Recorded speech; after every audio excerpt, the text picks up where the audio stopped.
Hey guys, James saying. So today's video, a little unpleasant. It's about Radonda Vaught.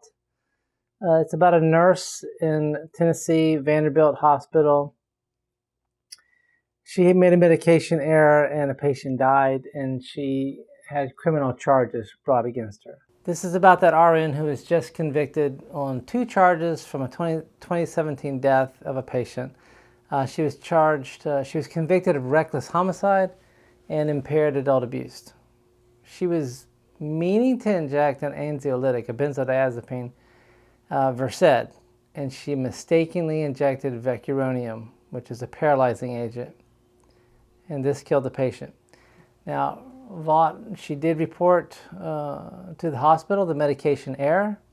It's like kind of a timeline of events. So late December of 17, the patient was admitted with a subdural hematoma, and then on the 26th of December, the patient's condition improving, but sent for one last CAT scan, and that's when the patient received the vecuronium, which led to them becoming brain dead. And then on 12/27, the patient was taken off life support, and they died. However, 2 neurologists report to the medical examiner that the patient died of natural causes from a brain bleed. No mention of vecuronium, so the Vanderbilt medical examiner does not investigate based on this information.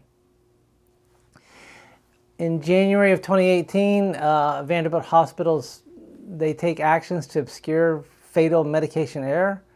And the reporting of this is required by law. And somewhere along this time, Vaught is fired by the hospital.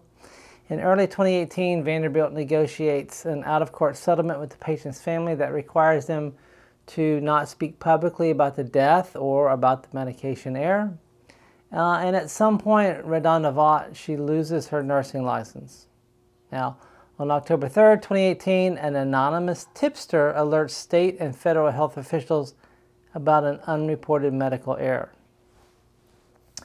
So late October, early November 2018, CMS conducts a surprise inspection at Vanderbilt, and they confirm the patient died of a medication error. So late November of 2018, all this becomes public information, and then March 25th, which is yesterday, March 25th, 2022, Vaught is found guilty in court. Now, I'm not saying that Radonda Vaught is not without fault. I mean, her medication error led to patient death. And I can only imagine how horrible the death of the patient must have been for that patient. Horrible for their family, but so horrible for the patient. The patient was reportedly claustrophobic, and so they would be getting the Versed to relax her. It paralyzed her muscles instead, including her diaphragm, making it impossible to breathe, making it impossible to speak, blink your eyes, you're paralyzed. Your brain is wide awake. This is horrible. I can't think of a more horrible death. So being a nurse, I also see that Vanderbilt Hospital had some untenable processes in place that easily allowed this mistake. Now, I've been a nurse for 30 plus years, and I am big on process. You should have a process that is safe and effective. You should have procedures in place that help prevent medical errors and promote patient safety. So apparently this hospital had just switched or upgraded to Epic, which is an EMR, electronic medical record, and Epic was not interacting well with the Pyxis machines, which are the medication dispensing machines in so many different hospitals. We have that in the hospital where I work. And so overriding safety protocols were commonplace to prevent medication delays. Now, this was the hospital's short-term workaround, which was to override safeguards on the Pyxis so the drugs could be accessed quickly. This was not a frontline nurse solution, but hospital leadership solution. This is the first huge problem. If hospital leadership is telling the nurses to use override because the 2 systems were not working well together, the Pyxis and the Epic, then they are culpable as well. Now, my second point is that if you allow the staff to override safety protocols, it should not even be a choice when it comes to a paralytic. This is 100% unacceptable. That makes the hospital culpable, in my opinion. The third and most important, in my opinion, is that any paralyzing agent should not be available to nurses in radiology where the nurse was working. I work in a cath lab, an interventional radiology lab. Paralyzing agents should not be available to me unless I go through the pharmacy.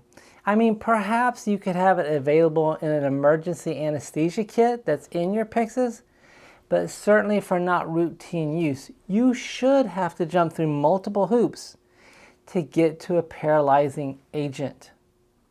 Plain and simple. Now, was Radonda Vaught negligent? Yes, but she did not purposely and knowingly flaunt procedures or process. She made a mistake and a patient died. Was it a criminal mistake? I don't believe so. When she reports her mistake to leadership and they cover it up and report it as a natural death, that was intentional. That should be a crime that they should pay for, in my opinion. Now, Radonda was not a malicious actor. Was she actively negligent? No, I mean, she made a tragic mistake. Now, I teach pharmacology at a local college. I tell my students, you do this long enough, you're going to make a medication error. So you do everything in your power to not let it happen. And if it does, it's hopefully a minor mistake. But you are going to make a mistake as the decades go by, decade after decade. Now, I think this criminal prosecution can and most probably will now lead to an underreporting of errors. Now, I'll leave you with this. This is the following statement attributable to both the American Nurses Association and the Tennessee Nurses Association. So, I quote, "We are deeply distressed by this verdict and the harmful ramifications of criminalizing the honest reporting of mistakes. Healthcare delivery is highly complex. It is inevitable that mistakes will happen and systems will fail. It's completely unrealistic to think otherwise. The criminalization of medical errors is unnerving, and this verdict sets into motion a dangerous precedent. There are more effective and just mechanisms to examine errors, establish system improvements, and take corrective action. The non-intentional acts of individual nurses like Radonda Vaught should not be criminalized to ensure patient safety. The nursing profession is already extremely short-staffed, strained, and facing immense pressure, an unfortunate multi-year trend that was further exacerbated by the effects of the pandemic. This ruling will have a long-lasting negative impact on the profession. Like many nurses who have been monitoring this case closely, we were hopeful for a different outcome. It's a sad day for all of those who are involved and the family impacted by this tragedy." End quote.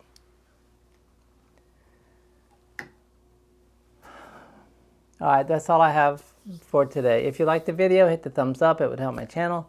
And if you found the information helpful or useful, consider subscribing to the channel. And if you do, remember to turn on notifications so that you don't miss when the next video comes out.